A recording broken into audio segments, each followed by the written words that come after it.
Saudações, gente bonita, mestre Leida falando, são 9 horas da manhã e 21 graus no glorioso estado de Goiás. Bonito.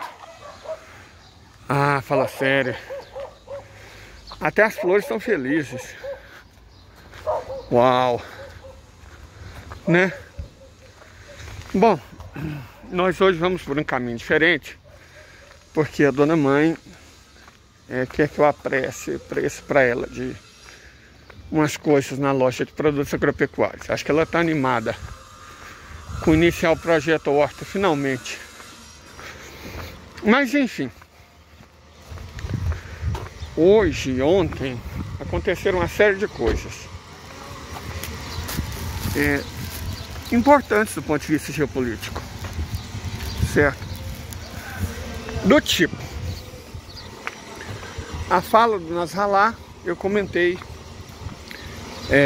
ontem, né, na live. Na verdade, eu dediquei a live à fala do Nasrallah. Algumas pessoas, na verdade não foram algumas, a maioria das pessoas ficou muito decepcionada. Mas eu creio que a maior parte das decepções é porque, ao invés de criar gado, as pessoas criam expectativas. Eu sempre falava para os meus alunos, gente, não criem expectativas, criem gado. Muito melhor. A expectativa leva a gente a se decepcionar, ainda mais quando as expectativas ou são muito altas ou são irrealistas. Então vamos tratar essa questão. Primeira possibilidade das expectativas serem irrealistas. Goste-se ou não de, né? O Hezbollah é um grupo extremamente bem treinado, muito bem articulado, que conta com equipamento novo, mão de obra qualificada, essa coisa toda. Mas são 165 mil homens, não é um exército nacional. Certo? Eles não têm aviação, por exemplo. Eles não têm tanque, eles não têm infantaria pesada. Eles têm artilharia leve, no mais das vezes, né? Artilharia leve, alguns equipamentos, poucos de artilharia pesada, mas em sua maioria artilharia leve. Embora eu deva destacar que sim, eles têm alguma artilharia pesada. Mas no contexto de uma guerra contra um Estado Nacional, é pouco, gente. É pouco. Então eles não podem lutar um conflito convencional, né? Eles têm infantaria, claro, né? Infantaria numa guerra urbana, a infantaria faz toda a diferença do mundo. Então é uma coisa importante ter uma infantaria. Eles têm uma infantaria, uma artilharia leve, alguma artilharia pesada, e não tem aviação nem marinha. Não é um Estado Nacional. E se ele declarou guerra a alguém, na verdade ele declarou, não foi a quem se esperava. Ele não declarou guerra ao Estado de Israel. Não declarou guerra aos israelenses. Não declarou guerra aos cristãos. Ele não fez um discurso religioso. Certo? Ele não fez um discurso religioso. Quem esperava ele convocar uma jihad se decepcionou. Que criou expectativas irrealistas. Ele é um Saíd, né? Descendente do profeta. Então, ele tem uma formação religiosa importante e é um imã, né, no sentido de pessoa que sabe o Alcorão de cor e é capaz de recitá-lo sem erro. Esse é o conceito de imã, certo? Então ele é um imã, ele conhece o Alcorão e mais, ele é xiita, o que quer dizer que não é uma questão dele decorar o Alcorão. É uma questão dele ser capaz de emitir fátuas, né, de compreender a hermenêutica. Ele não faz uma leitura, uma interpretação literal, como se ele fosse um salafita, ou um crente que acha que a Bíblia é um livro histórico. Não. Estamos falando de alguém intelectualmente sofisticado. Certo? Então ele não iria convocar uma jihad, ele não iria convocar o povo para o sacrifício inútil, desnecessário. Sabe, quem acreditou nisso acreditou errado, certo? As possibilidades dele são limitadas e ele sabe disso. Ele é muito respeitado, ele tem muitos seguidores, mas as possibilidades dele são limitadas, certo? Ele não tem ilusões de grandeza. Aliás, ele já passou da idade, né, para ter ilusão de grandeza. Ah, meu Deus, caju. Eu sou mestre em roubar fruta, mas ela tem que estar do lado do público e tá madura, não é o caso, né? Esses cajus estão verdes. Se eu der sorte, eu pego um. Mas somente os que passarem pro lado da rua, porque senão é feio, né? Enfim, a decepção foi porque as pessoas tinham expectativas irrealistas. Ou expectativas equivocadas. E aí vamos falar dessa questão das expectativas equivocadas. O Nasrallah, saída Nasrallah, evidentemente ele não luta sozinho. Ele luta por uma causa. Porque é exatamente a causa palestina. Quando eu falei que o único país que se importava com os palestinos era o Irã, era sobre isso que eu estava falando. Ninguém se importa com os palestinos, gente. E isso tem que ficar muito claro. Muito claro. Dos entes locais envolvidos, ninguém se importa, cara. Eles são pobres. Lembra ontem, que se você assistiu o meu vídeo, inclusive eu recomendo, não sou muito de fazer propaganda de vídeo meu, não, mas eu recomendo. O vídeo de ontem estava bom. Me deu um trabalho de Nossa Senhora para explicar historicamente que esses colonizadores que vieram da Europa e dos Estados Unidos para fundar o Estado de Israel, eles não são descendentes dos israelitas. Eles são judeus, de fato, mas o judaísmo é uma religião. Judeu é alguém prosélito de uma religião. Judeu não é um povo. O povo israelita foi extinto por Trajano, né? Não. O irmão do Tito, como é que ele chamava? Domiciano. Certo? Foi extinto por Domiciano. O povo israelita não existe mais. Há muitos séculos, desde os anos 70. A elite, na verdade, foi extinta nos anos 70, foi forçada a diáspora. A diáspora não aconteceu. Certo? Ontem eu até fiz na live. Eu quero fazer aqui um condensado do que eu falei na live e do que eu falei no vídeo. Porque são coisas importantes. E às vezes a live é muito grande e as pessoas não assistem até o fim. Eu não culpo, não estou julgando ninguém, não. Mas o fato é que eu levantei alguns pontos. Que o povo judeu não existe. Existe a religião judaica. Os israelitas não foram expulsos pelos romanos, eles permaneceram lá. Os israelitas são o povo. O que padeceu da diáspora foram apenas os líderes, a liderança econômica, religiosa. Foi esses que os romanos tiraram. E deixa eu explicar o motivo. Bom, primeiro o significado disso, né? Se o povo nunca saiu de lá, quer dizer que os palestinos atuais são descendentes dos israelitas. Eles apenas trocaram de religião, em sua maior parte. O que é normal, né? O Islã surge na Arábia e eles converteram muita gente. Então converteu grande parte da população da Palestina. Não é que eles substituíram a população original. Não, a população original foi convertida. Eles tinham uma religião, o judaísmo, e trocaram por outra, o islamismo. E antes disso haviam em grande parte trocado pelo cristianismo. Por conta do lance romano, né? O cristianismo se torna religião oficial e tal. Império Bizantino, essas coisas. Então, a maioria deles, primeiro se converte do judaísmo para o cristianismo e depois do cristianismo para o islamismo. Mas o povo é o mesmo. E aí, uma coisa que eu comento sempre, e é um erro dos nossos irmãos evangélicos, ninguém é obrigado a ser cristão, então não estou criticando os evangélicos por não serem cristãos. Ninguém é obrigado. Então, como eles não são cristãos, eles fazem a leitura que eles quiserem da Bíblia. Isso é um problema deles, é uma questão deles.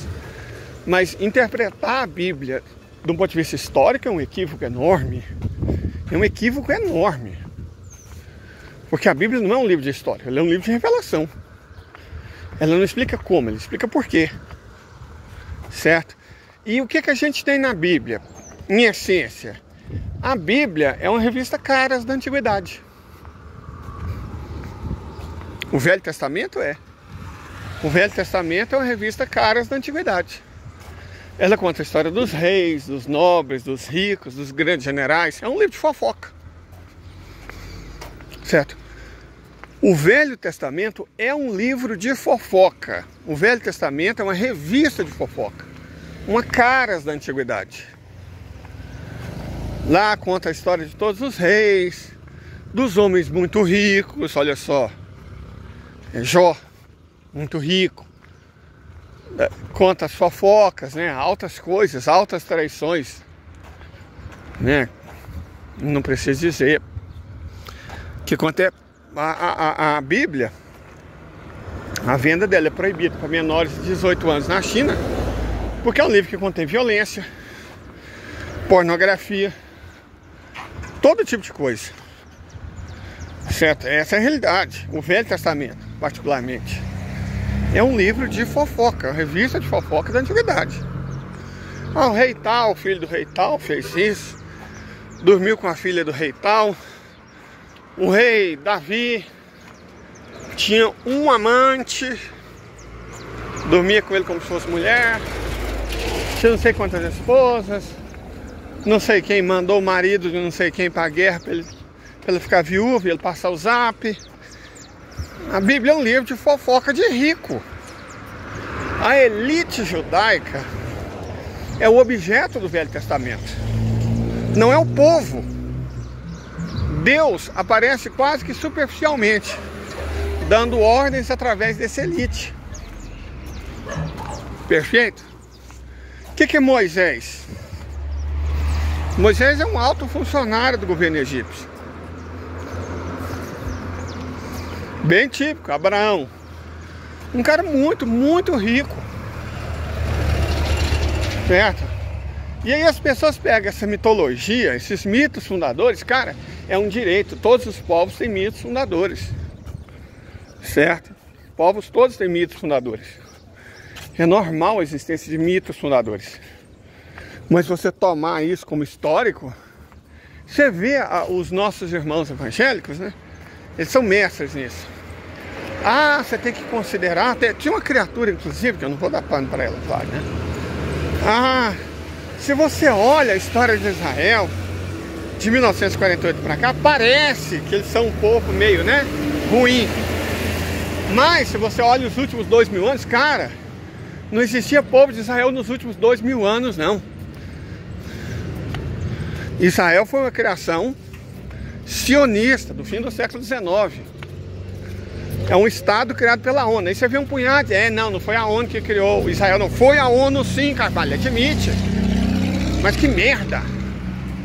Foi a ONU, a mando dos Estados Unidos. Inclusive a fronteira original, originalmente traçada pelos ingleses, não era assim tão ruim. Era o norte, basicamente Galileia, onde havia mais judeus.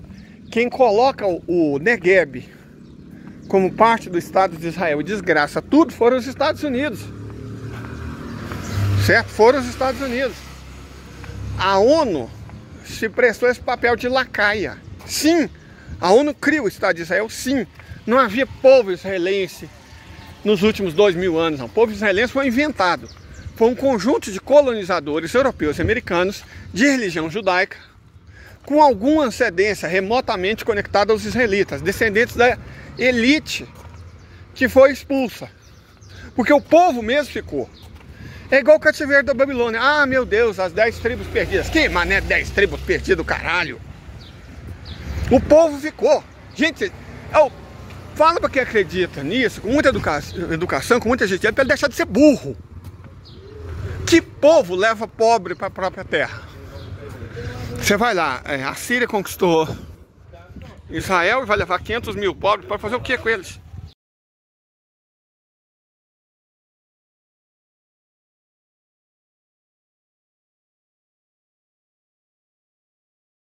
Pronto, R$20 o cabo do enxadão com a cunha, R$19 a lima também já encavada.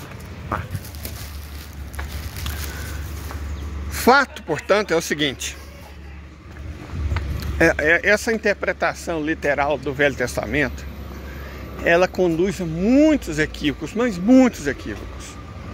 Eu não vou entrar no mérito dos equívocos religiosos. Não vou entrar no mérito porque eu não sou evangélico, eu não vou ficar criticando a religião dos outros. Eles acreditam no que querem, eu sou cristão. Nós que somos cristãos, acreditamos no Novo Testamento. Enfim, a crença de, oh meu Deus, Israel foi vítima, foi perseguido, não sei o que, foi perseguido o que isso?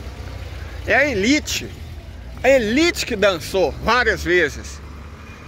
No cativeiro da Babilônia, a impressão que você tem vendo os evangélicos falando, ou os sionistas, é que todos os judeus foram levados para a Síria, né, para a Babilônia. Eu pergunto, o que eles iam fazer com tanta gente? Ia servir como escravo. Gente, para de bobeira. A escravidão pessoal foi inventada por gregos e romanos, não por assírios. Os assírios não praticavam a escravidão pessoal. No máximo a servidão coletiva. Mas eles não praticavam a escravidão pessoal. Para que eles iam entregar? O que eles iam fazer com 500 mil de judeus? Não foi levado todo o povo. Até porque tinha que ficar gente para pagar tributo. Para e pensa. Se você tira 500 mil pessoas de uma terra, essa terra fica vazia. A natureza não suporta vácuo. Rapidamente outro povo iria invadir aquilo lá. E mais, você não ia receber tributos. Então o que você ia fazer? Tirar 500 mil judeus e colocar 500 mil assírios no lugar? De onde eles iam tirar 500 mil assírios? Que fariam falta como soldado, como comerciante? Não. Eles iam recolher tributos dos camponeses que ficaram. Sempre foi assim. O pobre paga imposto para sustentar as elites. Que burrice! Que burrice! Acreditar que o povo todo foi... gente, por favor. Foi a elite religiosa, política, militar que foi. Correto? Quando Ciro devolveu os judeus, não eram os judeus todos que estavam, era a elite. Por isso que ele fez questão. Olha que gracinha. Por isso que ele fez questão. Era a elite religiosa. Ajudaria ele a dominar os camponeses que ficaram. Quando essa elite retornou, os descendentes dessa elite, as pessoas nem falavam mais hebraico. O hebraico se tornou uma língua extinta quanto da fundação do Segundo Templo. O Segundo Templo foi feito essencialmente com o couro dos trabalhadores. Certo? Eles tinham que pagar tributo para o Império Persa e ainda pagar tributo para a elite religiosa. Segundo Templo, reitero, foi feito com o couro dos trabalhadores, do povo que ficou. Quando a elite volta, subjuga o povo que estava vivendo bem sob os persas. Já tinha trocado de língua, estava na paz, mas aí vem a elite, em nome de Deus, né? Couro em todo mundo, mais imposto, imposto extra. É isso, é uma história de opressão. E aí, como eu disse, o povo hebreu estava extinto, a língua hebraica já não era mais falada. Passou a ser falado o aramaico. Jesus falava aramaico. Correto? E aí depois continua o povo, né? Descendente, como eu falei no vídeo de ontem, de populações que habitam o Levante há 40 mil anos. Certo? Desde a cultura Bacarã. Depois, a cultura natufiana. Certo? Os ancestrais dos semitas são daquela região. O povo é literalmente o mesmíssimo povo. Os habitantes da Palestina são os israelitas. Jesus era palestino, ele era judeu também. Rabi, filho de um rabi importante, José. A descrição marceneira dá a impressão que ele ficava lá humildemente na sua cabana, transformando madeira em sei lá o que. Não, ele era um construtor. Perfeito? A palavra marceneiro, então que ele não era o carpinteiro, perdão. Ele não era o carpinteiro, ele não era um carpinteiro. Ele era o carpinteiro. Ele era construtor. Fazia casas, agente imobiliário. Tinha pessoas trabalhando com ele. Ele era um rabi reputado como um bom homem. Tanto que conseguiu casar com uma novinha. Ele era um bom homem. São José era um bom homem. Mas não era um pobre. Não era rico, evidentemente. Não fazia parte da elite. Mas era muito bem reputado. Vivia bem, com conforto. Certo? É como todos os personagens do Velho Testamento. O que Jesus, as pessoas não gostavam de Jesus, os religiosos não gostavam de Jesus, é que ele abriu mão das posições. Ele também poderia ser um rabi reputado, igual havia sido o pai dele. Só que ele escolheu que não, ele escolheu o lado dos pobres, o lado das pessoas, dos humildes. Essa é uma grande diferença no Novo Testamento em relação ao Velho Testamento. O velho é fofoca de rico. É um livro de fofoca, é uma revista de fofoca. O novo, não. O novo, não. O novo fala de puta, fala de pobre, fala de pecador, fala de leproso, fala de espritado. O novo fala das pessoas, fala da gente humilde, que precisa ser alimentada com pão. E entende que nem só de pão vive um homem. O novo não promete riqueza, igual a teologia da libertação dá a impressão. Não, o novo não promete riqueza. Tanto que Jesus não era rico. Tanto que ele disse que era mais fácil um camelo atravessar o buraco da agulha que um rico entrar no reino dos céus. E isso tem um sentido profundo, não é um sentido literal. Jesus falava por meio de metáforas. Metáforas. Entendam isso, metáforas. As parábolas eram metáforas, é uma maneira de se comunicar com as pessoas mais humildes. Ele era um homem muito inteligente, evidentemente, né? Ele era um homem extremamente inteligente. É como você se comunica com os mais humildes? Usando autoridade? Não. Comunique-se com os humildes da maneira que os humildes compreendam. Metáforas, parábolas. Essa é a enorme diferença da revista de fofoca, que é o Velho Testamento, para a revelação, que é o Novo. Jesus não funda o cristianismo. Quem funda o cristianismo é um pescador. Olha só, um pescador num país do deserto. Pedro, o primeiro papa. Ele escolheu um pescador. Ele não escolheu um rei, um general, um grande líder. Não, ele escolheu um pescador para fundar a igreja dele. A igreja dos pobres, que não prometeu riqueza para ninguém. As pessoas serão salvas pela graça, não por sonhos proféticos, por essa bobagem, nossa, socorro, sabe? E aí os caras não entendem nada. E exatamente por não entender nada, dá nisso que deu, cara. Dá nisso que está dando. Muita história, pouca geografia, muita religião e pouca fé. Muita palavra e pouco entendimento. Então, gente, essa conversinha mole, eles foram expulsos por 2000 anos. Não é o mesmo povo. São só os praticantes europeus de uma religião. Uma religião que a Inglaterra não gostava, que a Europa não gostava, que os Estados Unidos não gostavam. Eles inventaram o antissemitismo, não foram os palestinos. Não foram os árabes, não foram os muçulmanos, foram eles que inventaram o antissemitismo. E aí eles criam o Estado de Israel para resolver um problema que era deles. O problema do ódio deles, do antissemitismo deles. Aí depois eles fizeram uma coisa abjeta, horrorosa, repulsiva, repugnante, asquerosa, que foi o Holocausto. E aí qual foi a resposta do Holocausto? Qual foi a resposta que eles deram?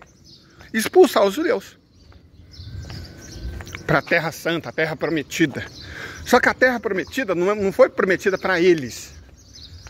Foi prometida para os descendentes dos israelitas, exatamente os palestinos.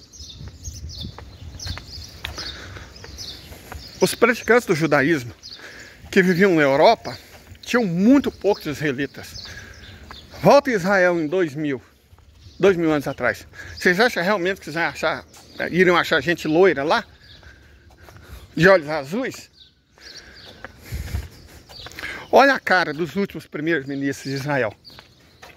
Tudo branco, tem gente nascido na Moldávia, né?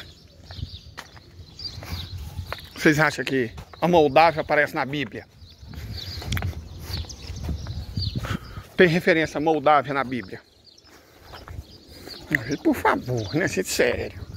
Sério isso. É um empreendimento colonialista. O sionismo é uma invenção protestante, na época chamada restauracionismo, de meados do século XIX.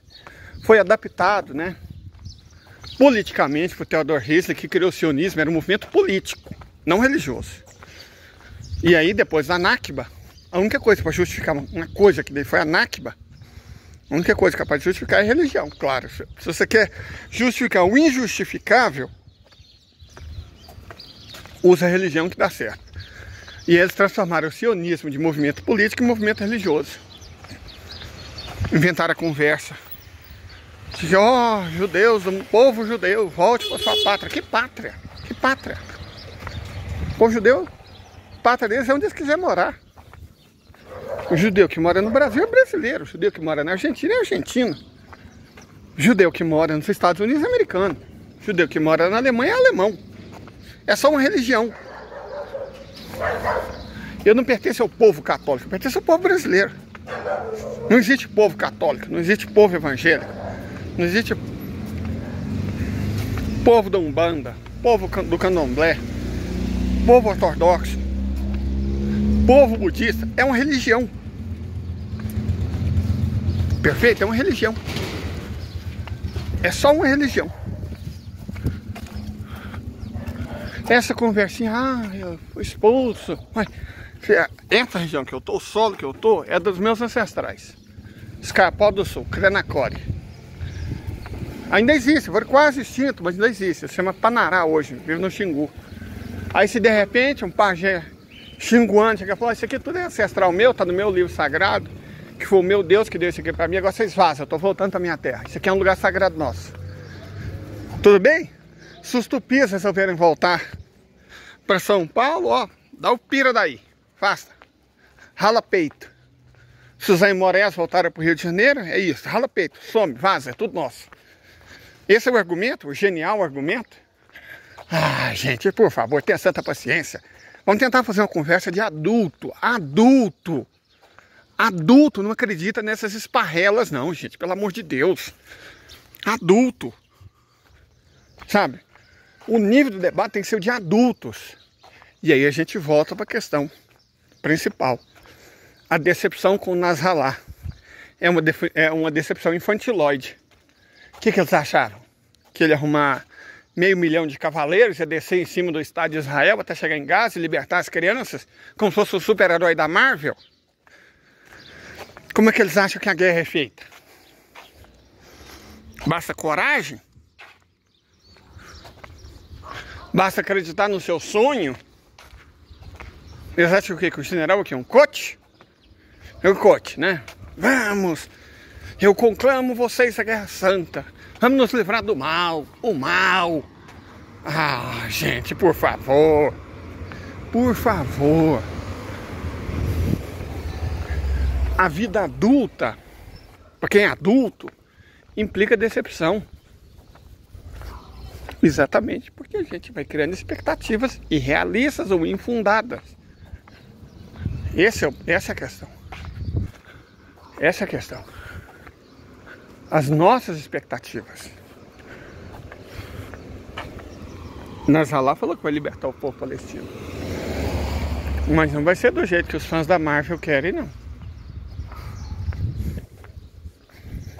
No discurso ele deixou isso claro. Ele foi inteligente, falou, não estamos lutando contra a Europa, não estamos lutando contra o Ocidente, não estamos lutando contra a cristandade, não estamos lutando contra os judeus, não estamos lutando nem contra Israelense. Nossa luta é contra o causador disso tudo, os Estados Unidos da América. Deixou um punhado de porta aberta, deu nome aos bois, certo? Deu nome aos bois. Não anunciou planos, porque quem faz isso é vilão de desenho animado, né? Já viram desenho animado? Tem um vilão, né? Ele fala, meu plano maligno. Vou fazer isso. E ele conta o plano pro herói, né? Aí o herói, claro, se aproveita disso, né? O herói se aproveita disso e dá o tombo. Isso é desenho animado. Certo? Homem não faz isso, não. Olha o Nasalá, gente. Ele é um senhor de idade. De uma família antiquíssima, com raízes no 7º século. Certo? Com raízes no 7º século. Perfeito? Raiz no 7º século. E aí um cara que nem esse tem mais pedigree que quase todos os reis da Europa. Qual que é a origem da rainha da Inglaterra? O ancestral mais antigo dela chamava Rolo, né? Rolão. Chamava Rolão. Era um viking. Ou seja, um assassino. Um ladrão. Um estuprador. Rolão. Esse é o ancestral mais antigo da rainha da Inglaterra. Viveu no século IX. Pois então, o ancestral mais antigo do Nasrallah é o profeta Muhammad, que viveu no 7º século. Então, no mínimo, ele é 200 anos mais antigo do que a rainha. Na verdade, a rainha é descendente do profeta também. Porque um rei da Inglaterra se casou com uma princesa da Espanha, que por sua vez era filha de um invasor africano, que era descendente do profeta. Então existe uma ligação entre a rainha da Inglaterra, o ancestral mais antigo da rainha da Inglaterra, também é o profeta Muhammad. Eles gostam ou não, a rainha da Inglaterra descende do profeta Muhammad. Então o ancestral mais antigo dela não é Rolão, o viking de Nilesund. É o profeta. Certo? Muitos reis da Europa descendem do profeta. Que os invasores árabes, né, muçulmanos, deixaram descendência na Europa. Certo? O fato de eles não gostarem disso, isso é outra coisa. Não muda o fato de que essa é a realidade. Certo? Não muda o fato de que essa é a realidade. Aproveitar que eu tô aqui, não sei se vocês repararam, tinha um punhado de testemunhos de Jeová. Eu pensei, meu Deus do céu, se minha mãe quiser fingir que não tá e eu entrar, fica esquisito, né? Então tô esperando. Não tem nada contra os testemunhos de Jeová não, mas, né, na boa. Prefiro não. Prefiro não. Mangas. Essa aqui tá de um jeito, vou pegar. Sem ironia, apesar do que possa parecer, faltante manga. O Deus que mandou os testemunhos de Jeová. Olha lá, isso já afastou. Agora sim, já posso ir pra casa da minha mãe. Levar a manga. Algumas, né? Porque eu amo manga, mas ela é redonda. A redonda fica cresce pra mim. De toda forma, gente, é isso. Tenha um ótimo dia.